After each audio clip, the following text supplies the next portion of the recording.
Hi everyone! Today I will introduce to you all about mushroom packaging. Mushroom packaging is made from mycelium foam.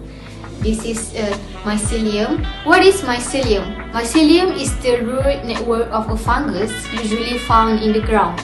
The fungus-based form is being used instead of expanded polystyrene as an alternative packaging material.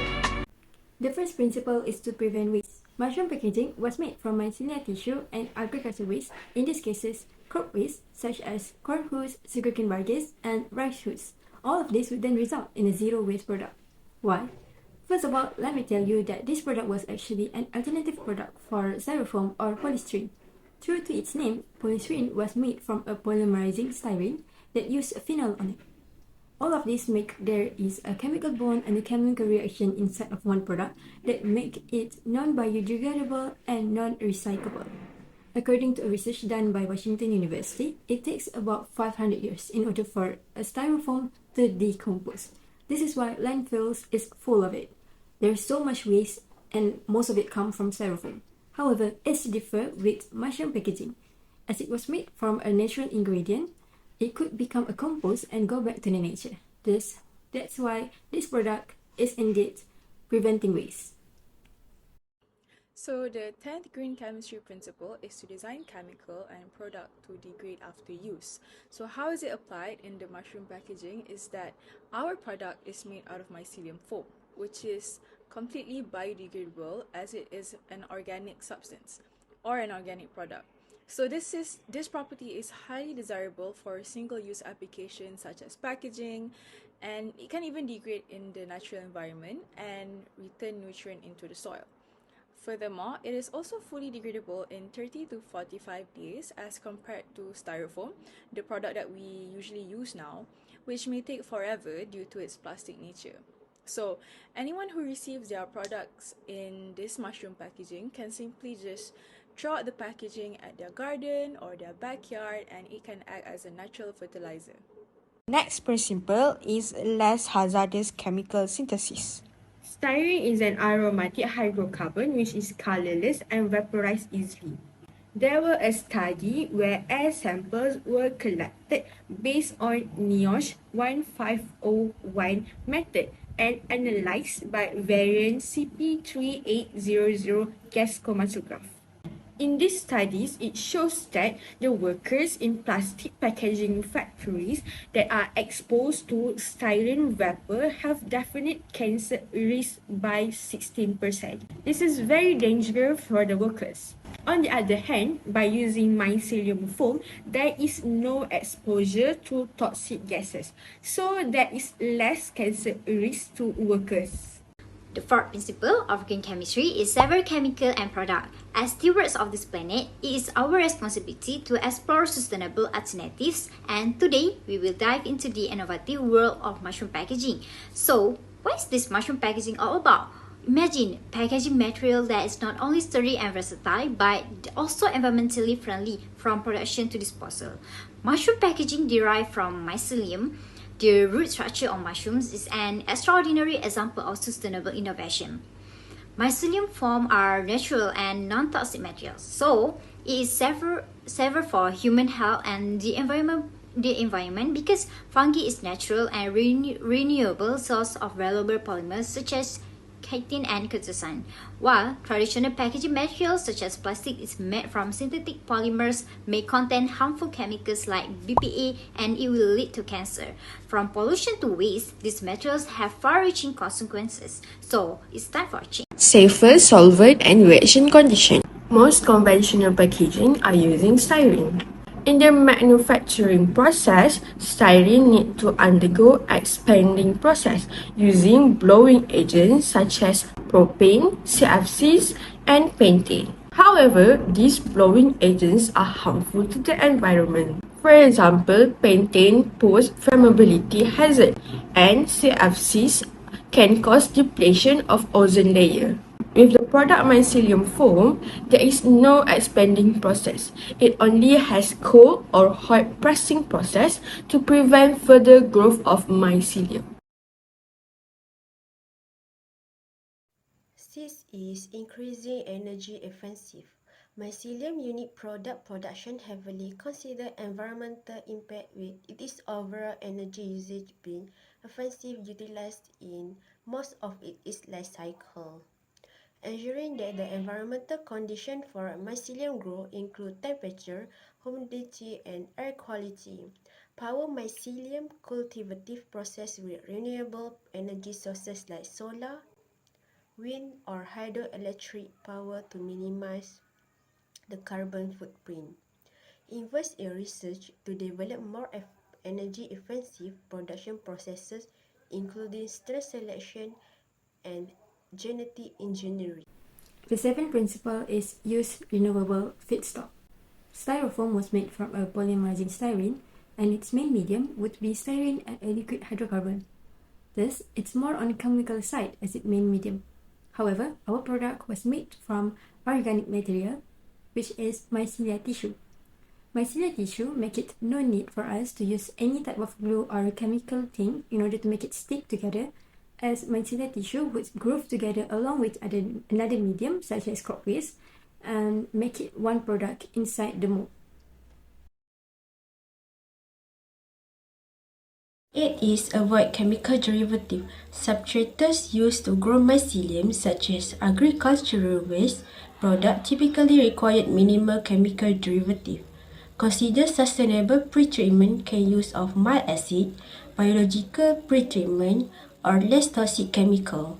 For nutrient optimization, look for natural sources of essential nutrients such as nitrogen and phosphorus to reduce the need for chemical derivative. Also, mycelium substrates may undergo sterilization or disinfection, but efforts are made to minimize the use of chemical sterilization. The ninth green chemistry principle are the usage of catalytic reagents. As we go through our research, it is found that the mycelium growth and its initial cultivation took a long time to be done, which took almost 2 weeks.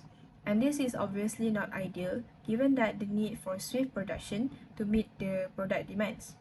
Recognizing the urgency of this situation, we conducted research into potential catalysts that can be used to fasten this process. And our focus turned to glycoside hydrolase, which known as GH and also GT.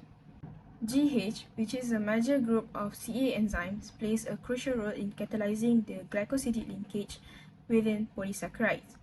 Also, the increase of beta-1,3-glucan synthase production, as well as its overexpression using promoter swapping, seem to be a promising alternatives to address the time constraint and elevate overall efficiency of mycelium cultivation. So for the second green chemistry principle, it is maximizing atom economy. Basically, what atom economy means is that it is a measure of the amount of starting materials that ends up as useful products. So for a good product, it has a high atom economy. So in mushroom packaging, the atom economy is maximized as there is zero byproducts from the production process, and as compared to the usual products that we use, such as styrofoam, which produces harmful byproducts such as toluene, benzene, and also hydrogen.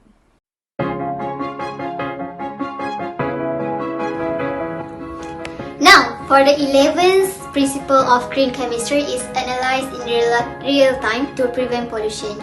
What we use to analyze in real time? So we design and build a fully customized green tent. This is it. Meticulously designed to offer proper thermal and humidity in the tent for mycelium growth. Our goal is for the green tent is to provide us with complete control over the temperature and humidity levels within the tent. We integrate an Arduino chip to monitor and regulate environmental data to achieve this effect. Moreover, the Arduino chip can help us to record the data for analysis. An Arduino Mega 2560 circuit with sensors is used to monitor the temperature, humidity, and carbon dioxide levels of mycelium growth. The scanning frequency we use is 115 and 200 Hz, accuracy of temperature sensors 0.5 Celsius degree, accuracy of humidity sensors 0.1% of RH, gravity infrared carbon dioxide sensors is using resolution of 1 ppm. Electric device for heat and humidity generation is using two of the heat mats provide enough heat in the green tent system. They are installed on the back wall center area. The iPower GLHT MTM durable waterproof seedling heat mat has a size of 20 inch by 20 inch and the target temperature control range is 40 to 108 Celsius degree. The operating power is 96 watt for two heat mats. We use an irregular ultrasonic humidifier in the green tent to tune the humidity level inside. The humidity has a 4 liters water tank with 210 mil H1 maximum mist output, and it is controlled by the humidity sensor and only be turned on once the humidity level drops 90% RH. The average water consumption is approximately 1.5 liter per day. The water in the humidifier is filtered by an external water filter. The last principle of green chemistry is to minimize the potential for accident.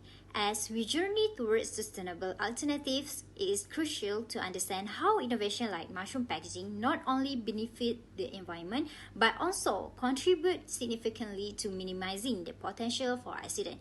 So, what makes mushroom packaging inherently safe? Firstly, it is non-toxic. Unlike certain traditional packaging materials, mushroom packaging doesn't introduce harmful chemicals into the environment or during its production. This inherent safety feature is a direct result of green chemistry in action. Beyond environmental safety, mushroom packaging also contributes significantly to workplace safety.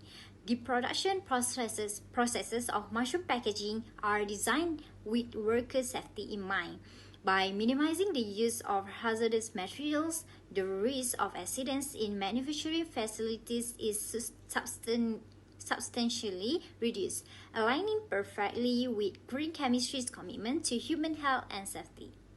In summary, the reasons that we choose mushroom packaging as our product is because it is not only emission-free, but it is also non-toxic, comes at a low cost, and can be recycled. So, it is definitely the better option for our planet in the long run. This makes a better choice, especially if you compare it with the traditional materials that we use, such as polystyrene and styrofoam, which harm the environment and takes ages to be broken down. And as I mentioned before, there are certain criteria that get in the picture when we want to choose the fungus for the mycelium foam, which most researchers agree that fungus species belonging to the phylum Basidiomycota, such as Pleurotus astratus and Ganoderma lucidum, show better results in composite production. Considering the trend of online shopping that is only going to increase, it is expected that the demand for packaging will significantly increase too. So, opting for mushroom packaging is a strategic move to help save our planet from excessive waste. It is a small change that can make a big difference in the long run.